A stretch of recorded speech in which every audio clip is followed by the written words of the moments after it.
Hi, this is Dr. Eric Westman, and welcome back. It's my great pleasure to be interviewing Dr. Gary Fettke.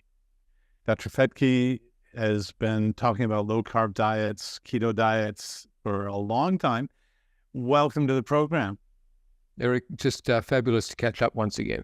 Great to see you and chat. And I miss those days, by the way, when we could, share a coffee or chatting, off the record, but and maybe we'll get off the record a little bit with this. But Well, how did I miss your singing because I'm tone deaf and you can serenade. So I don't know how many of your the people listening know that how good your vocal repertoire is. That's funny. We tried using some songs in the social media, and they find out, they clamp down and don't allow it because of copyrights. So that is not something I do on social media. But if people do travel to my office at Duke, we celebrate by having a song, and people choose the song, their favorite song, and we play it. There happens to be a piano out in the waiting room. So it's funny you mentioned that. But so back to low carb and keto. How did you get involved with this? You're a surgeon. Well, I can't not mention that Belinda's actually done the low carb anthem of this. She's actually put it to words. So the low carb anthem, you look it up on YouTube. It's Belinda Fettke, the low carb anthem. So it was the end of a conference, but effectively it talks about all the bit. She sings it, but it's to the. We haven't been caught up by. It's to the tune of Mary Poppins, a supercalifragilisticexpialidocious, and so that's. And she's got a voice, and you two have. How did I get into low carb? Look, I think like many. I mean, not. I know your story, but mine was my own personal story, so it's quite a selfish one. So in retrospect. So a lot of things in retrospect, how many things we got wrong. We've apologized to our children. Sorry, guys, we brought you up the wrong way, but they're on track now. So I was, I was a fat kid, but again, if you look at today's children, I wasn't. But at the time, when you look at the old school swimming photographs, I was overweight. I was a good swimmer, good sport, but my mum had me on diets when I was, 10. I can still remember the Israeli diet, which was, eating apples all day, but so she was trying to get my weight under control. I wasn't hugely fat, but I was just, overweight by today's standards. And I took that all the way through life. So again, in retrospect, if I go back 15 years, I was obese. I was 40 odd pounds heavier than where I am now. I did have high blood pressure. I was pre-diabetic. My waist circumference was up, and I was trying to do the right thing by myself, which was, I thought, okay, I need to, I'm going to eat by the food pyramid now, and it didn't work, so I'm just going to exercise more and sure, I'd have a bit of chocolate here, but I was actually eating pretty well by the food pyramid and putting on weight. And I've got a term, I think you may have heard it, where I say, look, if you eat by the food pyramid, you're going to die by the food pyramid, and along the way, you're going to look like the food pyramid. It's that triangular shape, and without being judgmental, but we all make observations in society. And when you go to the shops, but hang on. So, but you're in Australia, and yet you're affected by the U.S. food pyramid. How many rabbit burrows are we going to go down today? So the U.S. food pyramid is literally, it is everywhere, and that's the history of. Well, I'll come back to how I kept going. So effectively, I then had a tumor at the base of my brain 24 years ago now, and I was eating badly. I was on chemotherapy. I was trying to do the right thing. Nothing was working. And then I heard about metformin in the management of cancer, which was really new stuff 14, 15 years ago. And that if people that had aggressive cancers did better if they were on metformin. That work came out of South America, because the guy who was forgotten his name, can't remember, who was trying to actually push it in the US was getting, parlayed off to the side.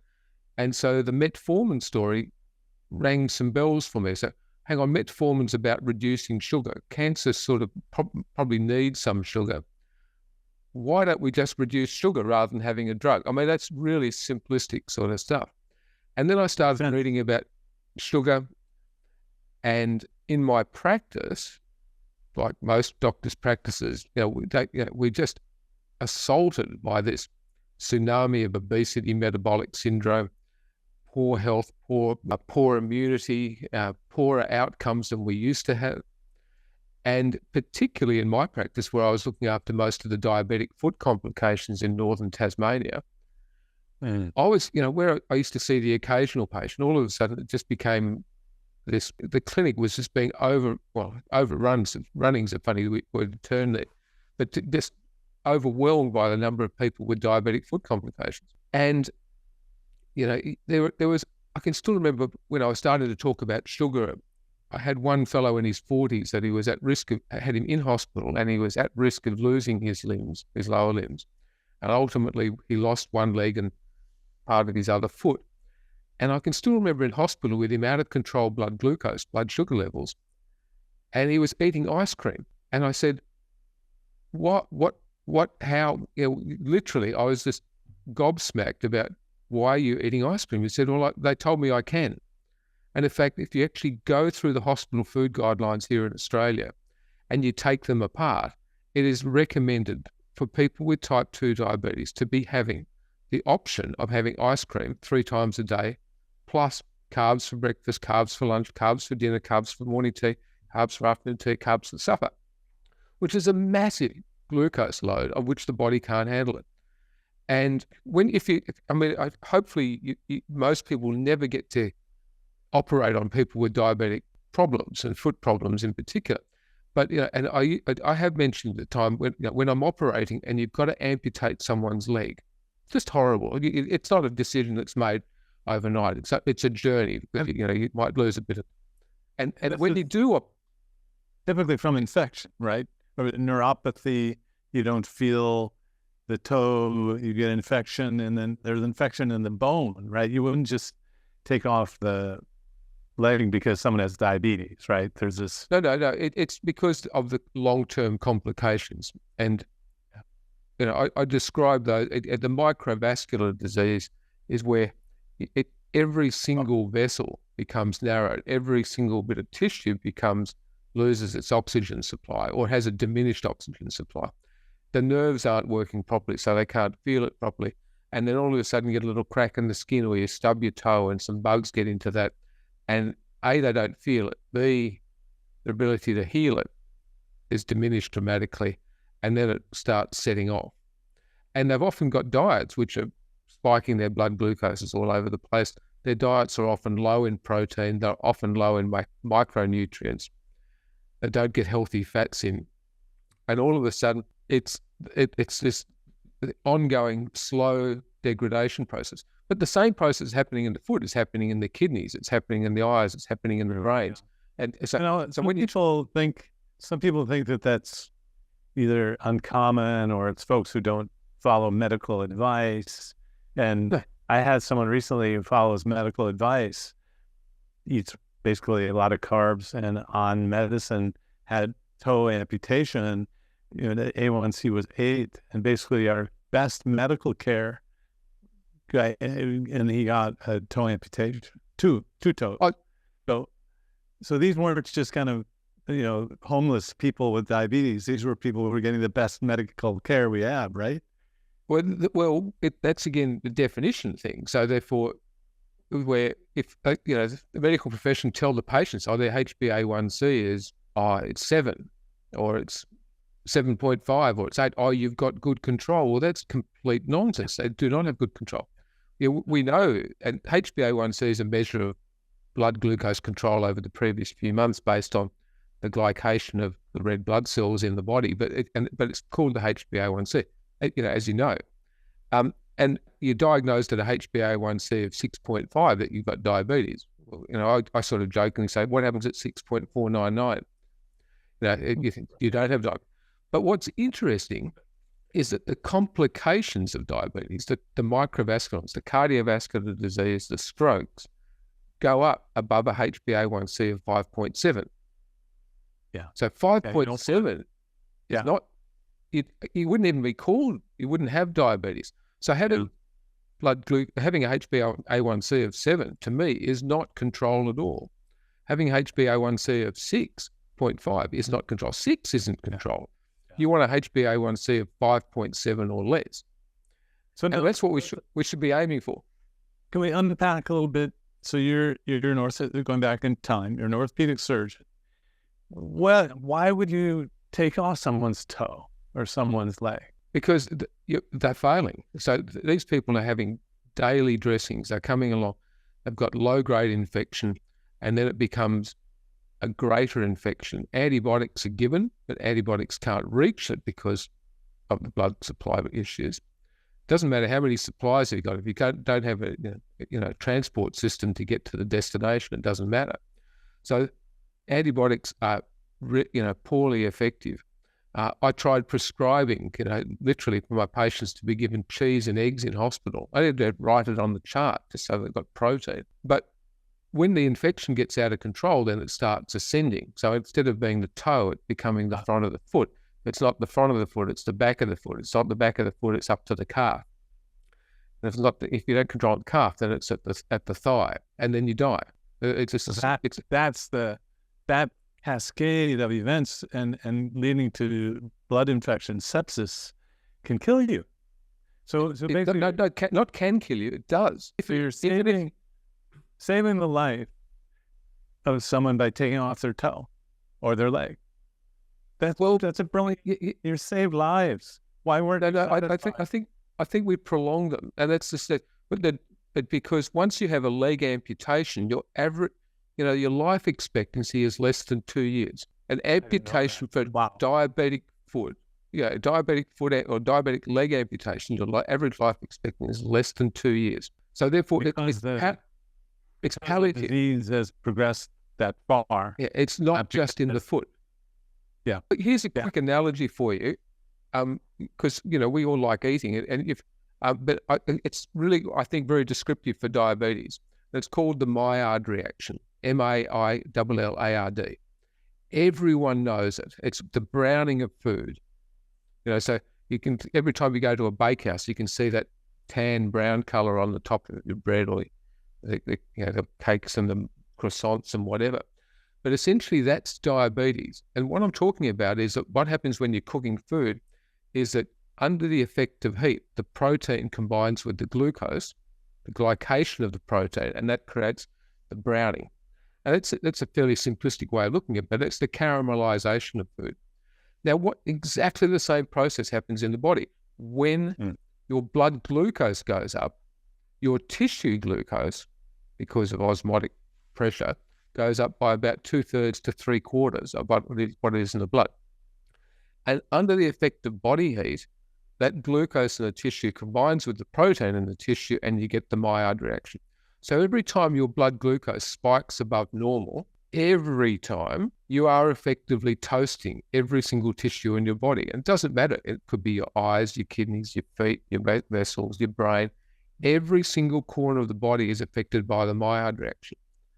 And I've pointed that out to endocrinologists, and they've gone, oh, hadn't thought about it like that. And I said, well, start thinking about it like that and start describing it like that. Because until you get blood glucose control and a steady state, then you have got no chance of turning this person's diabetes around, and certainly no chance of turning their complications around. I'm just really fascinated. What was it? You were working hard. You were prolonging life, if not saving lives at that. What made you change? Why? I was losing. I mean, where I've got one patient 1 week, now I've got 10 the next, then you've got 100. It's just. But you were making money. No. There's very little money in diabetic foot management. And if you actually go to orthopedic meetings, foot and ankle orthopedic meetings, 95% of the meeting, in fact, more than that, is about doing all those fancy operations where you do make money. And most people don't. When you go to I used to say, can we have a session on diabetic foot management? And this is what I'm doing in the public service. But there's no money. There's literally no money in it, because you're seeing patients, a lot of wounds, and I don't know what the prices are in the US, but what fees are. But there's not a lot of money in nibbling away on bits of toes and flesh. So it's not a profiteering racket, but but there is a massive cost involved in diabetes, not just in leg amputations, but the cost to the patient, their family, the workforce, the wider society is massive. It's hundreds of billions of dollars. And if we're not winning with our dietary, and so, part of it was, I said, the guidelines were, you have to give all these carbs to people. I said, well, no, it's making them worse. So one of the challenges that was thrown down to me early on, I said, well, Dr. Fettke, if you've got a problem with it, you have to change the guidelines from Tasmania. And we can go on to the fact that, yes, we, up yours, okay, we're going to do it. So, in the last couple of years, but just in the last few months, we've had some massive wins. We, not just me, but we have changed the guidelines. And that was one of our endpoints, is that Belinda and I have often spoken about. One of the endpoint is when we can have low carb seen as an acceptable option for those people that wish to do it, and that they are supported in the management of low carb in their health, well-being, but particularly in type 2 diabetes. We've gotten to that goalpost. We've done that. So if and you can go to a restaurant, particularly around here in Tasmania, and people say, "Oh, look, I'd like a low carb option," and you're not looked at as though you're from a different planet. We've now got it across the line. Here in Australia, you can buy low carb beer. There's several brands. So Australia, beer drinking, country in the world, you can buy low carb beer. You can buy low carb cookbooks at the standard stores. So low carb keto cookbooks. So and I know you've been on this journey for longer than me, but that's a win, isn't it? Yeah. Well, it's taken some time. Now, but some of and a few grey hairs from us both too. Yeah. Some of the soldiers in this army, us, have been embattled. For those who are just learning about you now, and what's great is new people are coming in all the time, learning about it. I remember you were in some hot water back there. There in Australia. I was sick and tired of amputating limbs. We talked about this. There's a horrible noise that when you've got someone's leg in your arm, in your hand, and you've got to drop it into a metal bin for disposal. Clunk. I can still feel it. It's that to me. I couldn't keep doing that. So I had to go and look at the root cause. The root cause to me was, okay, it's our nutrition, it's our diet. In particular, it's the massive amount of sugar and carbohydrate. I started talking about sugar, started lecturing it.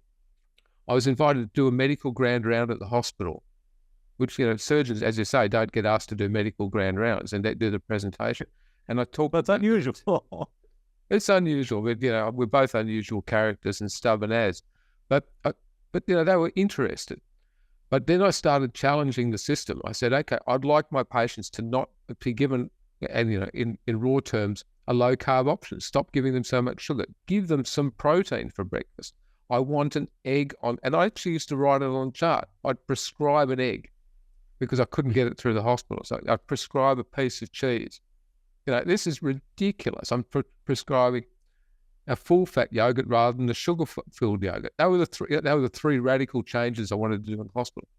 Anyway, as it turned out, that was upsetting the dietitians because that was their turf. And I also got on this thing called social media.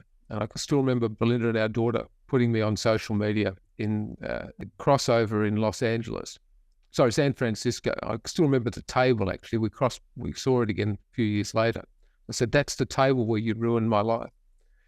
Anyway, so within 48 hours of being on social media, I was targeted by someone who was working for Coca-Cola at the time. Within months of me taking it on with the hospital system, the dietitians started taking it up with their parent body, and they wanted me to be silenced about it. As it turned out, I ended up being reported to the medical board on 3 occasions for giving inappropriate advice outside of my clinical scope.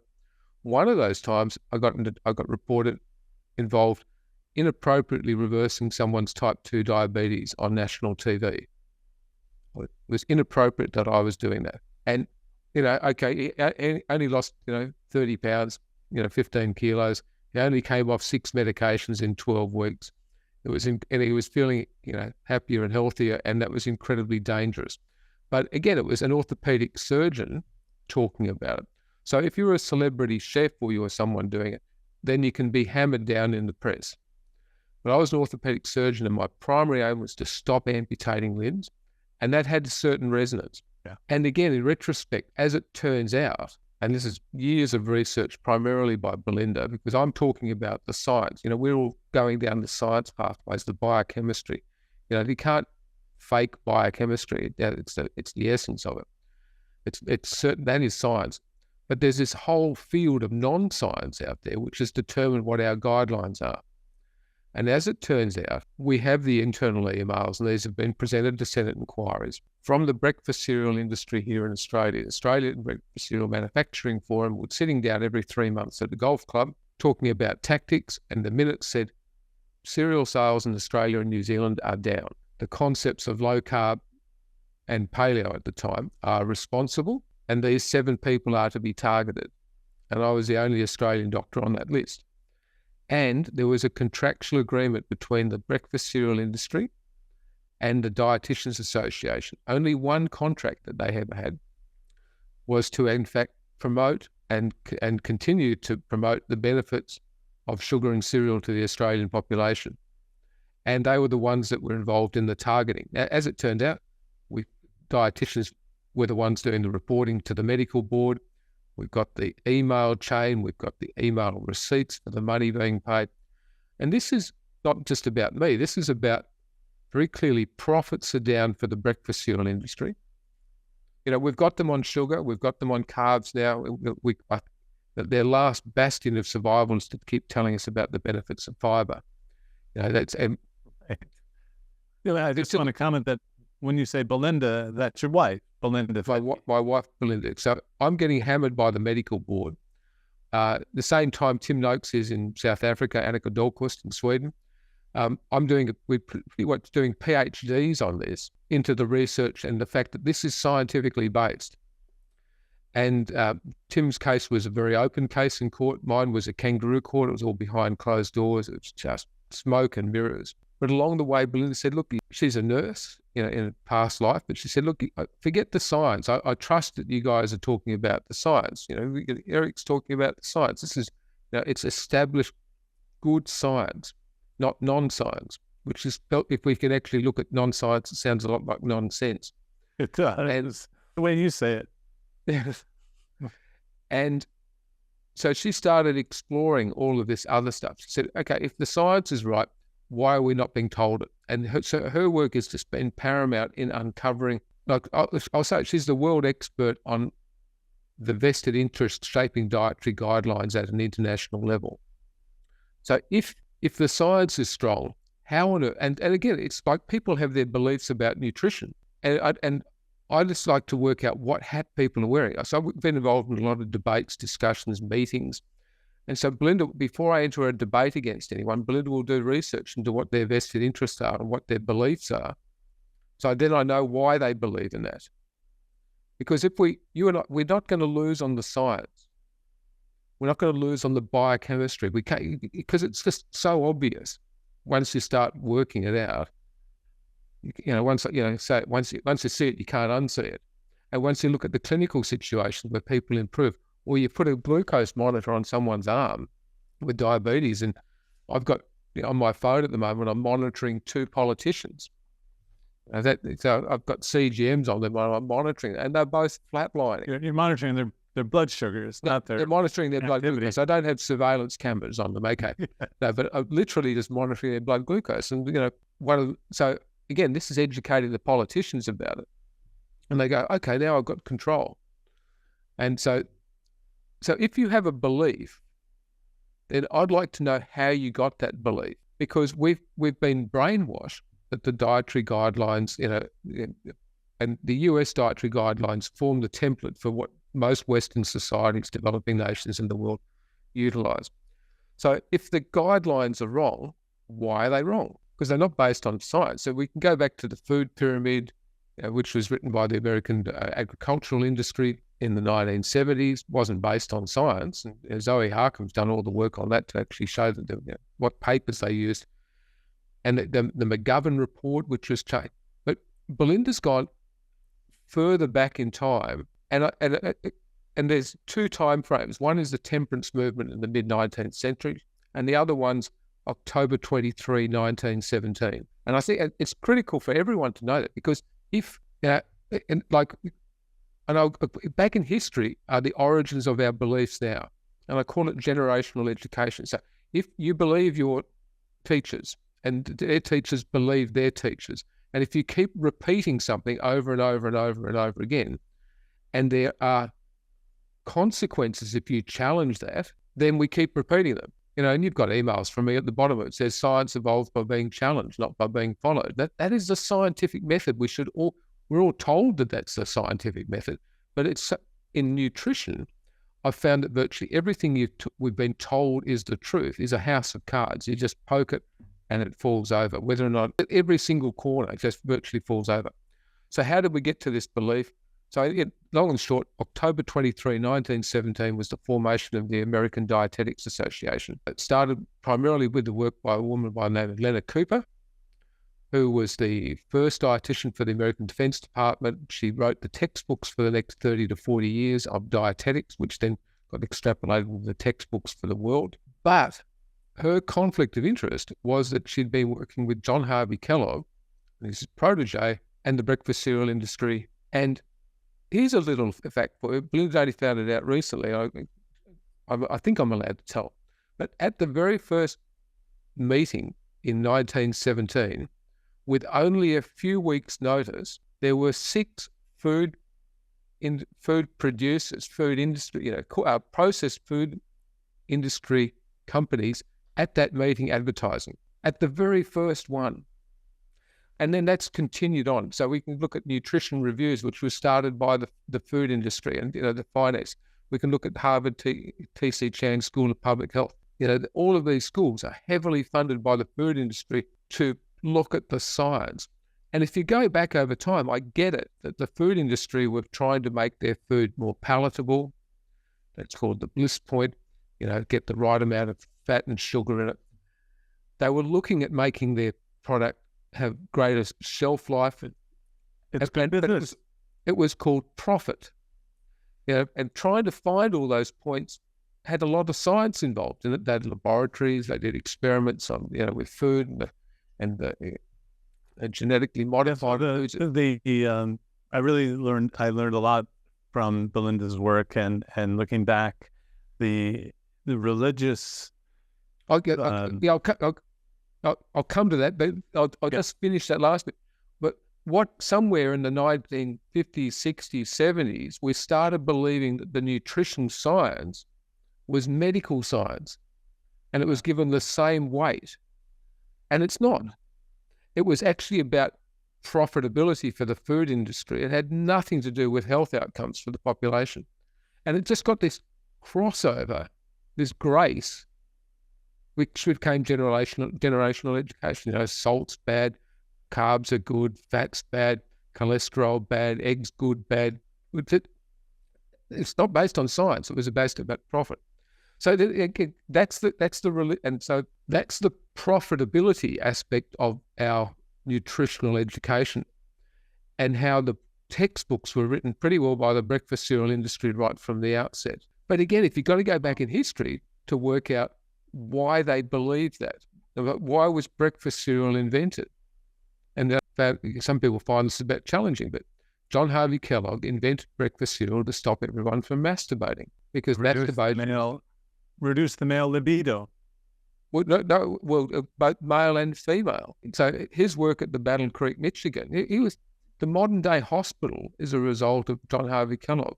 The Battle Creek, Michigan, that structure which we're all part of in Western society, big buildings, multiple levels, multiple specialties coming together into the one space, and having this sort of vertical and horizontal integration is a concept started by John Harvey Kellogg. He was brilliant. He had multiple food patents. Over 100 patents. But what we do owe him is we do owe the current hospital system that we have. But he had these weird thoughts, which were driven by his upbringing as a Seventh-day Adventist. And we can excuse him for it when you actually go back in time. So he believed that the vilest sin was masturbation, and if you masturbated, you were not going to go to heaven. You don't go to heaven, and you don't get to have eternal life. Now, this is a primary concept of the Seventh-day Adventist Church. But how did John Harvey... So John Harvey Kellogg was SDA, but when he was at the age of 12, he went to work for the First Family. So we're now back in the mid-1800s, so temperance movement times. And Ellen G. White, who was the prophetess, was... her first book, I believe we can quote the exact name, it was about the perils of masturbation in children. Now, that book was typeset by John Harvey Kellogg as a 12-year-old. So he was working for the First Family of the Seventh-day Adventist Church. He was taken in by them as a protege. As a 12-year-old, he's typesetting this learning, complete brainwashed at such an early age. And this is an important bit of history because we're paying the consequences here now. So as a 12-year-old, he was brainwashed into believing the visions of Ellen G. White were true and that you could not masturbate. Now, he ended up, I think, adopting multiple children, but apparently didn't consummate his marriage. So again, he had, I think, 10... He was eating too many cornflakes. Well, remember, this is the Kellogg that we see in the grocery store. Same name. The same. And but he was, as part of all that at Battle Creek, Michigan. Now, it was about having fresh air and exercise, but it was also about having lots of water enemas. It was about circumcising males and clitoral ablation with acid for young girls, and it was all about purity. And there was a movie, Road to Wellville, that was a spoof of that. Was that relatively accurate? Oh, it was a spoof movie, but it actually was pretty accurate as far as... There were all sorts of weird things like the enemas and the electricity and it's a fascinating movie for the history, I think.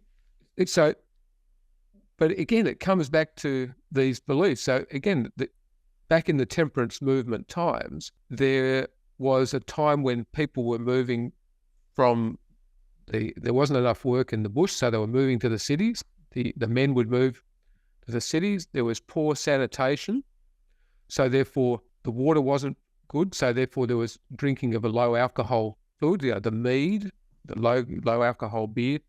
So as a result of that beer, everyone was I'm going back I'm time traveling. I'm creating a picture where people were slightly drunk. Their libido was on, in action. There was infidelity, and the temperance movement at that time was going, hang on, we need to clean our acts out here. Stop drinking alcohol. Let's go for pure living, pure food. But at the same time, meat, they couldn't get fresh meat into the city. So what meat that had been produced on the land was being salted to try and bring it into the city, and the salt didn't work fully.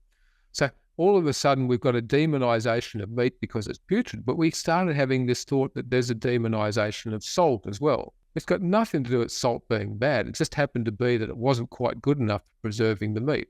We've got this thing called refrigeration now. But we try and go back in history to try and work out why do we believe that fat's bad? Why do we believe that meat's bad? Why do we believe that salt's bad? So Ellen G. White, her prophecies were not, first of all, masturbation will stop you from going to heaven. But she started going, meat causes violence, meat causes masturbation, meat causes cancer. And we don't know really whether or not she was talking about cancer of the soul or cancer. But guess what? Over time, we've had meat causes cancer, meat causes violence, meat causes, all these animalistic attitudes. Meat is bad. So, that's why the Seventh-day Adventist is promoting veganism. They effectively, and people say, like, why are you going on about the Seventh-day Adventist Church? I said, well, they're incredibly powerful. Most people do not realize that they started this breakfast cereal industry of the world. They started the alternate meat industry of the world. They are the vegan propaganda machine at this point in time. They started the soy industry. I just, I just had this thought that it's kind of like the religious people who are trying to find evidence that Jesus was the Son of God, or trying to in the history. You're always trying to find, so that they already knew red meat was bad by prophecy, and so now the scientists are using really weak science, the nutritional epidemiology, observational studies, and they take this. It's almost like they're just trying to prove what they already know to be true, but what they believe, when you really can't. Science isn't going to support that belief. Here's even more history for you.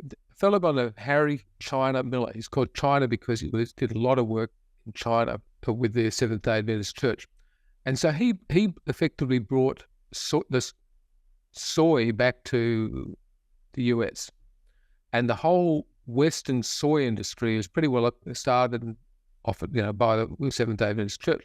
His main claim, lots of things that he got up to, but one was actually to create the infant soy formula, to get that through all of the US regulations. So that infant soy formula, we'll look up Harry China Miller. So he's the instigator. But when he came back to the US, he set up research laboratories as Seventh-day Adventist to prove the visions of Ellen G. White from the 1860s and 70s. So we've got the document. Literally, his research was to prove the visions of Ellen G. White. And out of that started rolling the Adventist health studies, of which get regularly quoted as being proof that vegetarian veganism actually is beneficial. And they only did 4 studies, but they recite each other, and they cite them over and over and over, so they become incredible. Well, and the comparative group is the typical American diet, which is pretty easy to beat for health. Well, it is, but what's interesting is the definitions of vegetarianism and veganism used by the Adventist health studies. So you're vegetarian if you eat meat less than once a week. And you're vegan if you eat meat less than once a month. I mean, you can have meat and still... You can have meat there. So in the Adventist health studies, which are quoted as the biblical proofs that vegetarian veganism works, you can still have meat. Now, Ellen G. White apparently was still having meat and animal-based product, eggs and cheese, into her late 80s. Interesting. So you're promoting one thing. Have we heard this before in any fabulous society? You promote one thing, but you're doing another. Yeah. And so, but the trouble is, as Belinda as she said, she's not anti-religious. She used to be a Sunday school teacher. We're not anti-religion. It's just that this group is the soy industry, the breakfast cereal industry, the alternate meat industry has its origins there. They, in fact, own the stevia industry for a long time. They've vertically integrated themselves into our educational system, and they've had a message of, and this is a good definition of propaganda. I think before, I know we caught up with you at CrossFit in 2017, something like that, and prior to that, we'd done a tour of propaganda. It was our pilgrimage of propaganda, where if you think about propaganda, you can apply this across the whole spectrum of ideas. You have a message of fear, you repeat it, you control the media, and you add theatre to it. And so you think about all the great propagation, whether or not you're talking about the church, talking about the Catholic Church for 1,000 years, you're talking about the Nazi Germany. I think that we were doing this. We were looking at, look at cathedrals. Cathedrals that, you cannot, I actually time people. I stand inside a cathedral and I time people when they walk in the door before they look up in awe. And it's only seconds. Church is actually areas of propaganda. You have your control, you have a message of fear. Do what we'd say, otherwise you're going to go to hell and that's going to be horrible. And they have controlled the message, they repeat it over and over and over. And there's theatre. So, the priest or minister will stand up there, but it's generally a morning light that will be shining through stained glass and it'll be on top of the people. It's theatre. The Nazis did it. And guess what? The food industry continued to do the same thing. They have a message of fear. Fear and doubt. And doubt. And so, the breakfast cereal, Walt Disney, for instance, he got his start in in life for doing breakfast cereal cartoons. So Makes sense. the whole So, but what's fascinating is this all started by someone telling you that you should change the guideline. And so you listen to the basis of guidelines were not scientific. Now I wanted a happy ending, please, where you actually made some headway. 18 months ago, I gave a lecture to, it's a couple of years ago, one of the good things about COVID is that, I'm not going to be too specific, but you couldn't travel. So meetings were done by Zoom. Right. So there were people involved in meetings that I was not allowed to be in, but they could turn their camera off and mute their video microphone, and they could make a phone call to me in the midst of these big meetings. And I'd say, okay, we'd say, oh, they've got a vested interest here. Why don't you say this? Why don't you say that? Anyway, we've got effectively the low carbohydrate living or therapeutic carbohydrate restriction is ability to put type 2 diabetes into remission. That is part of the National Diabetes Strategy. And to be fought tooth and nail. So they've got bariatric surgery, they've got very low calorie drinks and low carb are methods of putting type 2 diabetes into remission. So it's the first time ever in the world where the option or the existence of the word remission actually exists in a diabetes document. That's critical because that's all we've been saying. You have the option. You've made a lifestyle decision to get diabetes. You might have done it inadvertently. You can take a lifestyle option to get rid of it. You don't have to take more and more drugs. It does not have to be chronic and progressive. Anyway, so 18 months ago, I ended up giving a lecture. I was asked to play good cop, bad cop. And I gave a talk on how to manage diabetes to about 40, including several professors. You can imagine how that went down.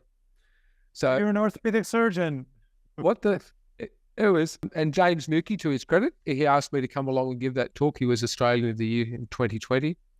So I gave that presentation, and James was shouting from the floor. I was called all sorts of things. It was a Zoom meeting. Again, people could Zoom in. Belinda watched it by Zoom. She actually gave me a gold star for being on my best behaviour. The great thing about when I was being abused from the floor by these professors, the camera was on me. So I was able to roll my eyes at the questions coming in because all I did was stick to the science. Here's the biochemistry. Fine, you can have your opinion, but here's the biochemistry. Just tell me. And essentially, as you know, diabetes is an inability to control the blood glucose that you eat. All the medications we give are to do something with the blood glucose you eat. And you either don't absorb it, you pee it out, or you push it into your tissues in varying degrees. But if you don't eat it, you don't need the medication. So you don't need endocrinologists. I've just cut a lecture down to not much. Anyway, within a couple of days, defamation lawyers were involved about what was being said about me at the university. And I don't mind saying it, I called the Dean of the Medicine out there for receiving a couple of $100,000 directly from the pharmaceutical industry for personal payments, not for research. I've got problems with universities receiving money from drug companies and food industries for research. But when you get tens of thousands of dollars as direct payments, then I've got a big problem. And particularly for the gatekeeper of medicine, gatekeeper of education to our students is receiving hundreds of thousands of dollars. Anyway, I'm no longer allowed to give lectures in that state, but because I've called the Dean of Medicine out. But I have a big problem with it. And and I don't think I'm a hothead. I think I'm a controlled head. I'm just go, no, that's wrong. You shouldn't be doing it. Anyway, despite that meeting, one of the senior endocrinologists was brave enough to send 4 or 5 of his worst patients to a dietitian who was completely on board, and she put them all into remission. A few months down the track, it's then their idea. And you've been a co-author on the Society of Metabolic Health to that working document on diabetes that Adele Height really, it was her job, but we were all, both of us were co-authors. So that document became the working document. Nice. And so the Australian Diabetes Society has now adopted that as a statement.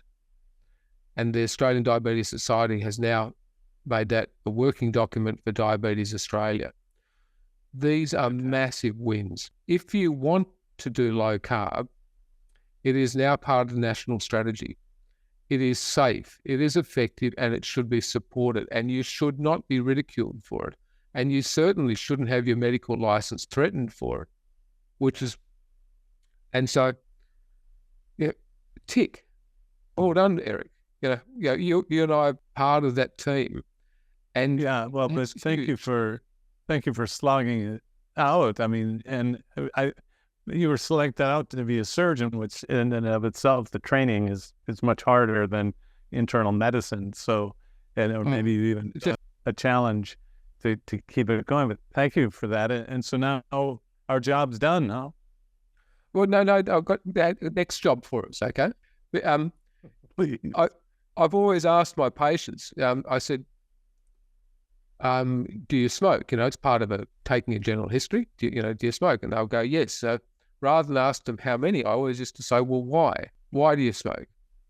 Yeah. I said, well, most of the times they'll say, well, I'm an idiot.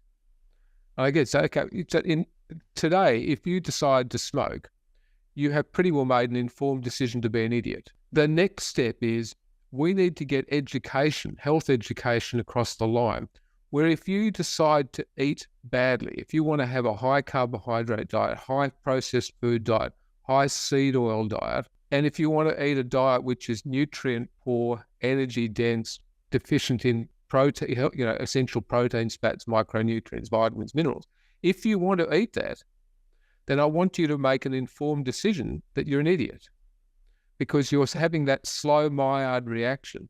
And I think that's the next step. I think we're getting there, but we don't need to be vegans. I actually don't mind vegan people because they're on that journey. They're trying to do the right thing by their health, their society.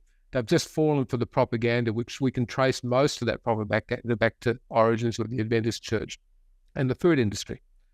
So I think that's the next step. And I'll use by way of an example is our daughter was 16 at the time. She still has, long blonde hair and long legs, and she's beautiful like her mother. And we were coming off the airplane, and she said, "Oh, Dad, can I have some Macca's chips?" Because she just always had a salt craving after getting off the plane. And she said, "Look, I know how you hate the concept of that. And, some of my side lectures, I often talk about the half-life of the inflammatory seed oils, and they're probably about 4 years. Linoleic acid, they're on YouTube, those talks. But anyway, she looked me in the eye and she said, "Dad, I promise not to get pregnant for 4 years." So she had made an informed decision that she was going to go and she wanted those chips. She made an informed decision that they were bad for her, but she wanted them that badly. But her trade-off was that she wasn't going to get pregnant for 4 years. Now, you tell me which father is not going to fork out a few dollars in coins out of his pocket if his 16-year-old daughter promises not to get pregnant for 4 years? I'd bought her the whole pack, the whole box. No, she doesn't do. But what I'm sort of saying, she's a highly intelligent young woman. She's well past that now. She's late 20s. But she had made an informed decision. Now, that's what I'd like society to be making an informed decision. Unfortunately, we're up against this enormous machine of propaganda telling us that meat is bad, meat's now bad for the environment. It all stems back to meat is bad and causes masturbation and cancer. We've heard this story over and over and over. It's just changing. So instead of, then it was fat is bad, because that was another way of getting back at meat. Unfortunately, and I know this is painting with a broad brush, this belief stems back to temperance movement ideas. And it stems back to one very powerful small group that has been able to control itself. Now, it's fascinating how far they've come in their educational guidelines, but they've also moved into the United Nations, the World Health Organization. They've also moved into your US Senate, and you start looking at who's actually at the pulpit addressing your congressmen every Saturday and Sunday, who's addressing your defense forces. In Polynesia, the South Pacific, I think we've got 6 presidents or prime ministers of their countries that are Seventh-day Adventists who are trying to promote more breakfast cereal and grains into a community which are the fattest and the most obese and the most diabetic prone in the world. And it's not, but they believe it. And the trouble is their belief is if they believe this, then they can push. And here's the origin of the vegan concept. Once we believe as a society that vegetarian veganism is the way to go, the Seventh-day Adventist community honestly believe that that's when Christ will return. That's their mission statement. So therefore, that's why I remember this belief is so strong. They're not doing it for money. They might have tied up with the corporate food industry and the guideline. They're caught up with it, but they're doing it for belief, and that's why it's so powerful.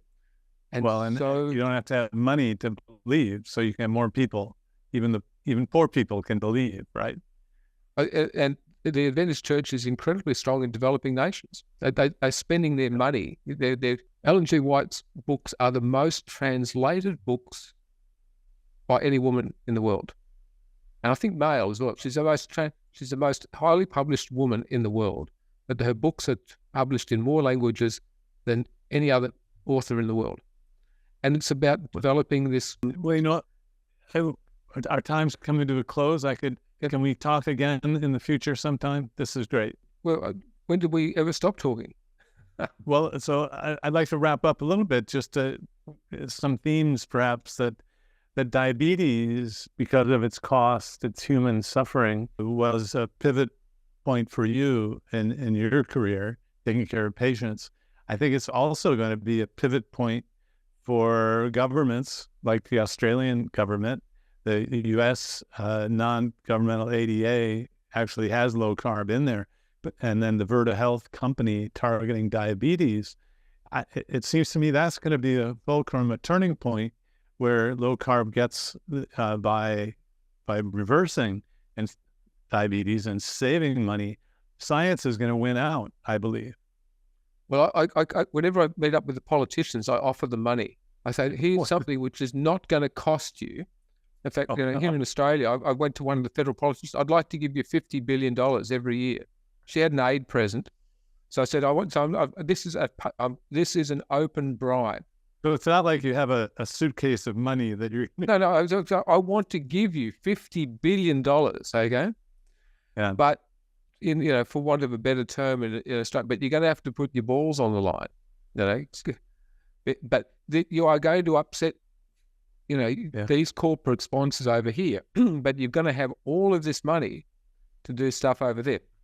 So never ever go to a politician and ask for money.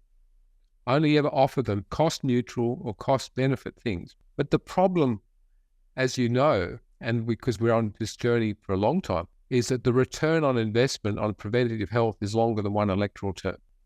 So therefore, that's why I put these CGMs on, these glucose monitors, because you can get an immediate effect and improvement in outcome within a week. So well under one electoral term. I say, look, and it's a glucose monitor. I don't know what they cost in the US. They're completely overpriced. They're $100 here. But I say, well, let's put them on every single person with type 2 diabetes in the hospital. Because if you have your blood glucose tested with a pinprick in the finger, that takes time for the nurse to do it, record it. So you can easily make up the cost of the monitor within a day or two, and you get infinitely better control. And we will show overnight how bad hospital food is and how it needs to have less carb, better protein. And we can immediately say... Do you need a doctor's prescription to get a CGM in Australia? No. In the US, you do. I mean, so I have to write prescription, and then if someone doesn't have diabetes, it's typically not covered, but you can buy it for $100 a month. So it would, Eric, as you know from craft testing, virtually everyone has diabetes.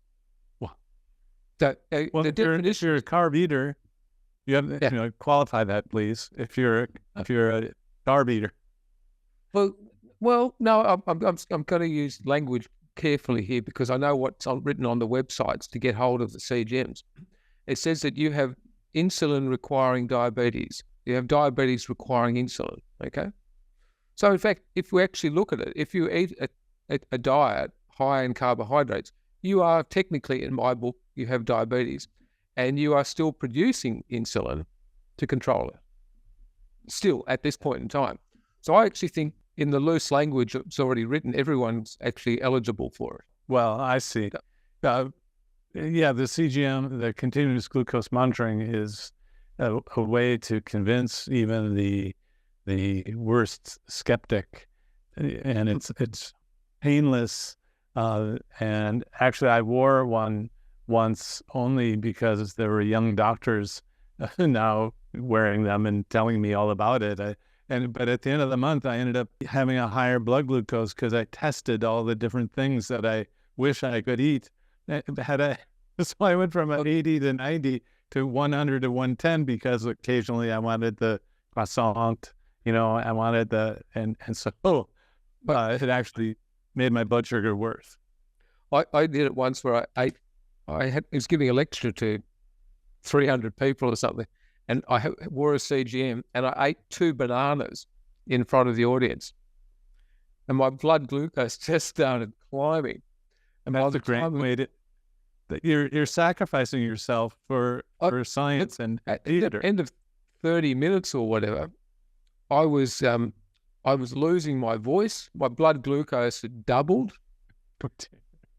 And I came up the back, and my daughter, who was up there, said, "Dad, are you okay?" I said, "No, I feel like beep, just I feel really crook." And I had to wait for the other lecturers to finish before I could get back on the podium, and my blood glucose had come down.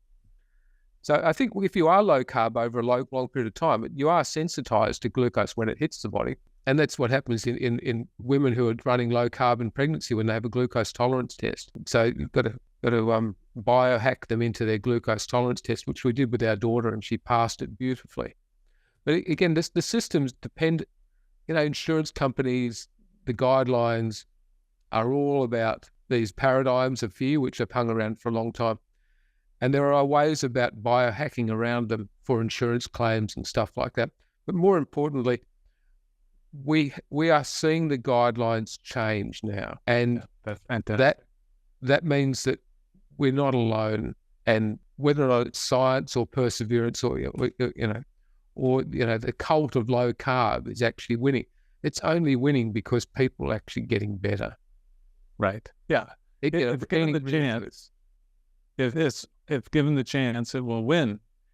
And now more and more people are giving it a chance. And again, thank you for going through what you had to go through to prove the authorities wrong and clamping down on you, be able to teach people. And thank you and Belinda for continuing in this fight, which again, that's kind of the last question. Why do you keep doing this? Aren't you retired by now? Some years ago, I read a book saying about maturity, and you can define maturity when you work out when to say no. So it's quite an important point to get through, rather than saying yes to people or no to people. So what happened to me with all of this nutrition stuff is that I had a point in time where I said, no more. No, this is all wrong, and I'm going to do whatever it takes to get it to be right. And so we've achieved a goal that we talked about 10 years ago, which is to see that if you want to do low carb, you should be supported in that journey by people around you, society, but particularly the medical profession and the authorities that are making decisions. And if it means calling out a whole lot of scams along the way, then have we reached our end point? No, but I suppose it's a bit like golf, Eric, and you and I know all about that in our one and only challenge at the inaugural International North, Earth and Southern Hemisphere Golf Challenge. April 10, 2019, it was. 2019, it's the inaugural one. We didn't invite Mike Eads to it, by the way. But next time, we'll have to. Next time, that's just to bolster your side. There is no end point, No. Yeah. That was another game, another course. But another shot. So we will continue to do what we're doing right now, which is supporting others. So we do, rather than lecturing to one patient at a time, I'm spending more time trying to talk to politicians, monitoring them. We're doing our podcast together. Let's change this for the bigger community. So I think that what we're doing now, or what I'm doing, I reach more people on social media or my lectures every day or every week than I will in a lifetime of medicine. Yeah. And that's pretty cool, actually. Yeah. And it's an honor for us to be able to do that, isn't it? I don't know why else we're doing it. It's certainly not ego. Our surgeons have got enough ego as it is. I think it's just about doing the right thing. And you'd need to know my family history of what my mother and grandmother got up to in Nazi Germany to know where. And I didn't find that out until 2017. A lot of my family history. So the apple hasn't fallen far from the tree. But it's an absolute delight catching up with you again. And yes. thank you. Now, how do people find you currently on social media? And well, we're in Tasmania, so you can't find us down here. So I'm on Twitter, Gary Fettke, but Fructose No. Our talks are on YouTube, and I encourage people. I talk more about the science. One of the times I got into trouble with the medical board was because I was making things too simple. So the whole idea is to let people understand them. I'm not making that up anyway. So my talks are on YouTube. Belinda's talks are on YouTube. I've got a website well and truly out of date called nofructose.com. Belinda has one called I Support Gary, which was done to help get me off all the APRA stuff, which has a lot of her work on it. We're doing less on Facebook because I think there's a lot more censoring on that. Yeah, but we're out there. We're fine. So glad you're still in the game. And for those who are watching who have never met Dr. Gary Fettke before, this has been a wonderful talk. And watch this again, because we went over a lot of information. And the first time I heard the Seventh-day Adventist thing, I thought, no, can't be, it can't be. But it rings true, and it explains why so many things just don't make sense, because it's not science, it's nonsense. I like the non-science. And the Seventh-day Adventist Church, at a very, very senior level, acknowledge Belinda's work and correspond with her. They're actually proud of what they're doing. They've published the stuff, and they've actually published her work, and they acknowledge her in the references. So it's a strange thing. They're not actually upset with her for calling it out. Actually, we're proud of this. We're trying to do it. Yeah, that was just amazing that the Seventh-day Adventist folks are happy that Belinda's calling them out. They don't realize that you're being critical because they're part of a religious. Anyway, it doesn't make sense. Belinda's the angel. She's sorted. I think she's going to go to heaven. I think I'm the one who might be heading in the other direction. So, well, and that where the Kellogg cornflake came from, and then of course the Post and cornflake said that I've heard that too, and I'm kind of in disbelief. But I think I'm going to go have some red meat, bacon and eggs for us here. It's evening for you. It's morning here. Thank you so much. Until the next time. You go. Bye-bye. Tell you what, I'm going to say, let's stop there. And then thanks so much. I'm looking here because now I'm seeing you. And really, I hope you're doing all right health-wise. And thanks to both of you. Well, you'll be aware of those life stress scores, that when you set, and if you score more than 200 points, then you're likely to come down with something. Well, Belinda and I have worked out, I got her to do them. I actually got the kids to do them as well. And so she was flapping along at 500 plus for several years. Yeah. So she was just a sitter. I'm somewhat fortunate. I've got Addison's. So I didn't know. It's fabulous, actually. John F. Kennedy had it. A few other people have had it. The great thing and we're in the midst of one of the Senate inquiries, and Belinda looked across at me. She said, why aren't you completely knackered? And then she found out, a few minutes later, I think she went out of the car and we were waiting to go in, and she just found me giggling in the car. And she said, what are you giggling? You completely lost the plot. And I said, no, I've got an X-Man superpower. She said, then she thought I'd definitely lost the plot. And I said, no, I've got Addison's. So the great thing about Addison's is that I can be stressed here in the head. You're not stressed. I don't get the physical manifestations of the hypercortisolemia. So every day, if I work out how much dexamethasone I need to have based on how much mental stress I'm going to have, not physical stress. And so the moment she realized that they can't hurt me. Well, maybe you need to be a politician. Oh, no. Well, it has been discussed. Actually, Belinda was approached to go into politics here. And she considered for a little bit. Then she just looked at me one day. She said, I don't want to spend time with people I don't like. And that was it. Just drew a line, said no. Yeah. Like she was going to be supported. We've got an upper and lower house here. And the upper house is relatively apolitical. And she's well known for being lovely and unbiased and yet strong. So the retiring member, who was an independent, approached her. But the other two independent members on either electorate, either side, were all, very highly supportive of her doing it. So she had a good chance of actually getting in with every sitting member around her, giving her support. But she just looked at me one day and said, no, don't want to do that. Which is that maturity thing. No. Life's too short. Yeah, but it's that's a blessing to be able to choose. I'm still, 4 days in a clinic. I can't choose who comes in to see me. Well, but on the whole, it's still enjoyable. I did retire from clinical medicine. I've got a new scar across here. I had some more surgery on the pituitary a couple of years ago, and then it got complicated by a frontal bleed. And I had double vision for 6 months. So my first world problem is that, and I've complained to my neurosurgeon, is that I have trouble reading the slope on a golf green. So, and it's trouble.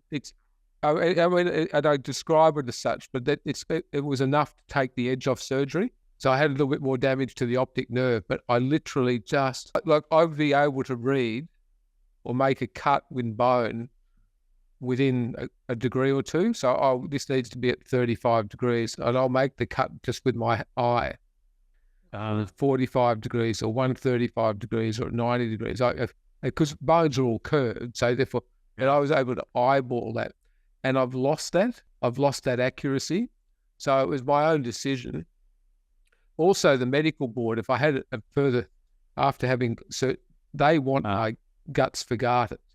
If I made one mistake or one error, they would come after. So a lot of work I'm still doing is against the medical board.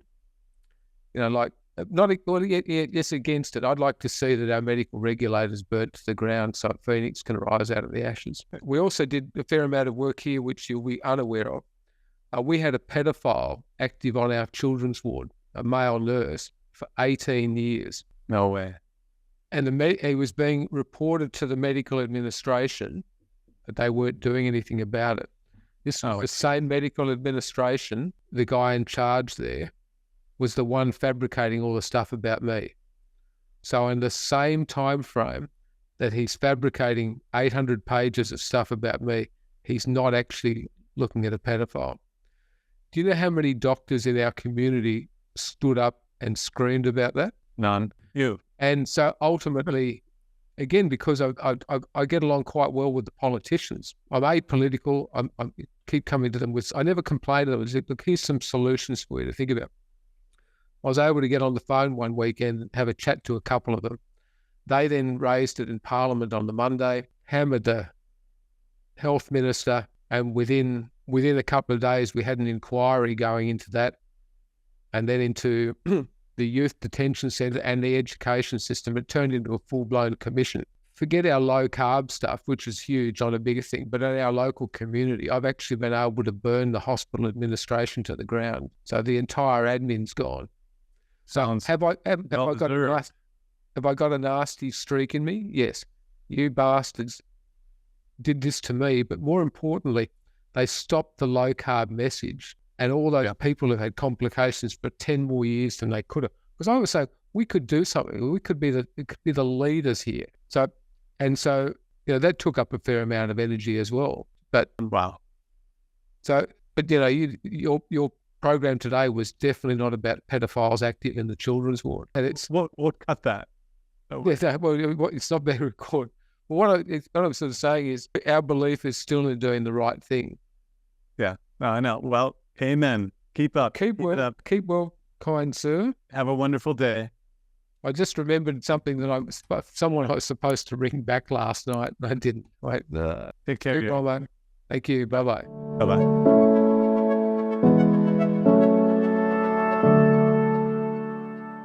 If you enjoyed this video, be sure to like, subscribe, and hit the notification bell, and check out AdaptYourLifeAcademy.com.